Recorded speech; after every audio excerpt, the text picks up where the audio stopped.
Welcome! In front of me is LENOVO IdeaPad Slim 5, and in this video I will show you how to disable Energy Saver on this laptop.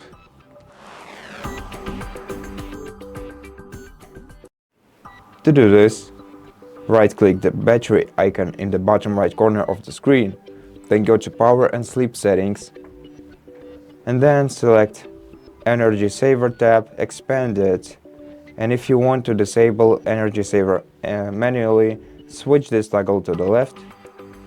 If you want to fully disable it, expand this list and select Never. This way, the Energy Saver will never turn on automatically. And that's it. Thank you for watching this video. If you liked it, consider subscribing to our channel, leave us a like in the comment below, and I'll see you in the next one.